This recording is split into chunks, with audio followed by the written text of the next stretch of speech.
ইরানও পারমাণবিক কার্যক্রম এবং আঞ্চলিক প্রভাব বিস্তারের কারণে দীর্ঘদিন ধরেই পশ্চিমা নিষেধাজ্ঞা এবং চাপের মধ্যে রয়েছে। আন্তর্জাতিক রাজনীতিতে এক ঘরে হয়ে পড়া এই দুই দেশ তাই একে অপরের মধ্যে এক বিশ্বস্ত সহযোগী খুঁজে পেয়েছে।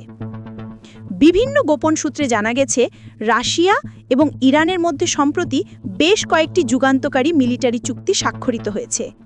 এই চুক্তির আওতায় রাশিয়া ইরানকে কেবল KA-52 হেলিকপ্টারই নয়, বরং Su-35-এর মতো চতুর্থ প্রজন্মের আধুনিক যুদ্ধবিমান এবং উন্নত ক্ষেপণাস্ত্র প্রতিরক্ষা ব্যবস্থা সরবরাহ করছে। এর বিনিময়ে ইরান রাশিয়াকে তার সবচেয়ে সফল দুটি অস্ত্র দিয়েছে, ব্যালিস্টিক মিসাইল এবং হাজার হাজার কামিকাজি ড্রোন। ধারণা করা হয়, ইউক্রেন যুদ্ধে রাশিয়ার সামরিক অভিযানে ইরানের সরবরাহ করা শাহেদ ড্রোনগুলো অত্যন্ত গুরুত্বপূর্ণ ভূমিকা পালন করেছে। এই ড্রোনগুলো ব্যবহার